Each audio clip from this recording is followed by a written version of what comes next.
Good morning. I would like to talk about some things concerning coronavirus. We should all have a 3M respirator, but none of us have 3M respirators unless you had one before this epidemic started. We should all have an N95 mask, but the government has asked us to graciously turn these into health officials. Even the industrial masks are being asked for by the medical community. We don't have that, so we need a mask. So we need to make a mask, and it needs to be reasonable, not perfect, but reasonable. This mask that I'm wearing is every bit reasonable, and I want to show you how this is made because you can make this at home. You need to take a tea bag. You need to dump out the tea, and you need to cut the tea bag open. Okay, and I'm just going to save you some time. I'm going to pull off a band of pantyhose and reveal to you a mask that I made out of 2 tea bags glued side by side down the middle with Gorilla Glue. If you don't have Gorilla Glue at home, you probably have Elmer's glue. And if you don't have that, you probably have Crazy Glue. I folded the top edge and put a twist tie in the top edge so that it folds around your nose. I like the pantyhose because it tightly pulls it to your face and seals out the sides. This works. The pantyhose that I used are a band about 8 inches long from the thigh, and I cut a thick part of the thigh band for a strap at the top. And you can back the video up and see how tight it was.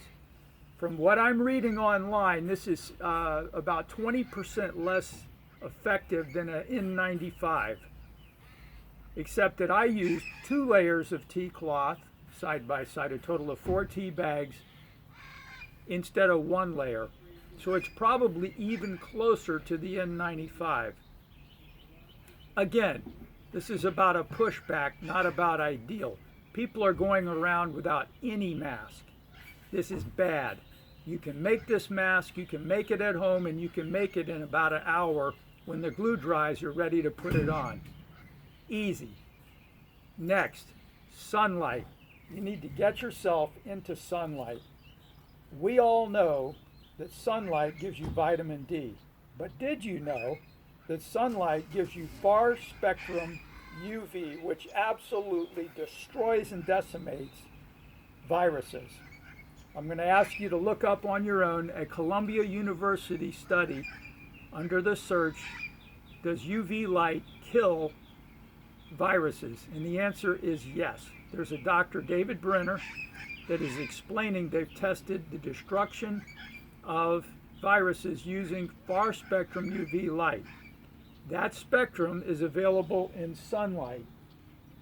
You do not want to use straight up ultraviolet light, the purple stuff, because it causes cataracts and skin cancer. But 20 minutes of direct sunlight on your body is incredibly therapeutic. Now, is it a cure? No, it's a pushback, but it's a big pushback.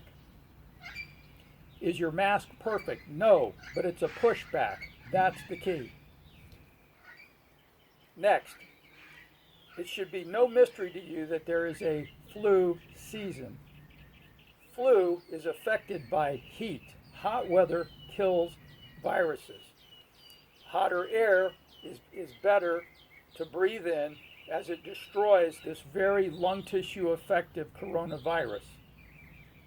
Get in the sun, get against a hot wall, lay on a black towel, do something to raise the temperature around you and create your own summertime condition and push back on coronavirus. It's not about a perfect cure, it's about a pushback. It's about a sum of different pushbacks all put together. Next, malaria and corona have a strange connection. if you defeat malaria, the things that you use to defeat malaria seem to also defeat coronavirus. The malaria drug, hydroxychloroquine, is also being used in New York to fight coronavirus. This came originally from quinine. Quinine is in tonic water. This is tonic water. It has quinine. Half of this bottle a day is bitter, but it contains quinine, which helps fight malaria. The relationship between fighting malaria and fighting corona seems to be clear. I've heard the idealists say you're not getting enough quinine in a bottle of tonic water to do anything. And I'm going to say, look up the history of quinine, and you're going to find out that quinine got its origins from fighting malaria. And they believed and had success that drinking quinine water, aka tonic water, was a successful pushback. Okay? Quinine in tonic water is available in the taps of most bars in America. I suggest these closed bars open the taps of quinine and put a little gin in there because we all need to ease the pain. Gin and tonic actually can be your friend. Again, it's not perfect, it's a pushback. Now, you don't want to drink a whole case of Canada Dry or Schweppes tonic water with quinine. There are side effects to quinine, true, but one gin and tonic, one quinine, the little bottles, or half a bottle of Canada Dry is yet another finger in a full-handed pushback. Push back. Elderberries. I'm in South Florida. My wife is from New York, Brooklyn. Brooklyn and New York have a problem right now. I, the Floridian, have my solution. My solution is go to the Everglades, 1 mile from here, and pick fresh elderberries. Fantastic. These guys have phytochemicals, and there's a study, do elderberries fight viruses? Answer, according to the University of Sydney, phytochemicals in elderberries not only inhibit the initiation of viruses, but they destroy the virus once it's already established. Elderberries work. If you don't have the Everglades, in the month of March when these are actually edible and available, well ahead of the rest of the summertime country elderberry season, if you don't have that, you have elderberry syrup, elderberry tea, and it's far safer than what I'm doing because if you eat hemlock instead of elderberries, you die, and it's hard to tell the difference. Foraging from elderberries can be fatal. Movies have been made about this. The berries look the same. Hemlock is not the tree, it's a smaller weed bush, and it looks a lot like elderberries. The difference can be determined, and I've been doing it for years, okay? But the truth is, it's risky if you don't know, and foraging is fatal for those that are ignorant. Don't do the wild elderberries, do the teas, the syrups, and everything else. Destroy, with phytochemicals, coronavirus. It's not a cure, it's a pushback. The sum of the pushbacks will win. Next, I want to talk about outlook. Seems unimportant. When you take the number of cases of corona in this country, we are well ahead of even South Korea, because South Korea has 51 million people. The United States has 360 million people. When you take population in its totality, we're well ahead of the success rate of even South Korea. Okay? So, whatever our authorities are doing, however much you either hate or love them, Governor Cuomo, Governor Newsom, and the President's task force team have done successful things. We're almost twice the success rate, as of today, of South Korea. We all want to have the benchmark of South Korea, okay? But the truth is, our leaders are doing a great job.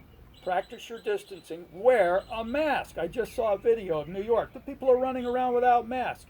You can make this from things you have at home and still turn in your N95s to the government authorities to use down at the hospital with ventilators because your people need it. I want to say one more thing about masks. It's not just being exposed to corona once, it's being bombarded. That's really bad.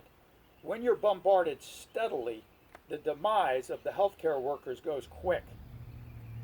Therefore, restricting the flow of corona, stopping our authorities from being at risk of having no mask is big. Make your mask at home, give your N95s up. Go into your industrial shops and take your industrial ones and turn them in. The FDA actually has approved industrial corona masks. Okay? Next, take heart. Heat destroys corona. If you look at the stats on India, where they have 8 deaths in 1.3 billion people. And you say, well, maybe it's underreporting. Well, all those people have cell phones and do social media. So it can't be underreported. There are too many people with high-tech communication in India to hide it. It doesn't exist. There is a relationship between heat and or malaria and or mosquitoes, because India almost is off radar and Bangladesh is even better. Really? Bangladesh? Yes, folks. Yes, there's been no protection, very little isolation. You cannot social distance in India. It isn't possible. You're stacked on top of each other. And yet they've got success because it's warm and they've had exposure to mosquitoes and malaria. Take these things to heart. Get outdoors. Make your mask, drink a bottle of quinine water, and have hope this is going to come to an end. Have a good day.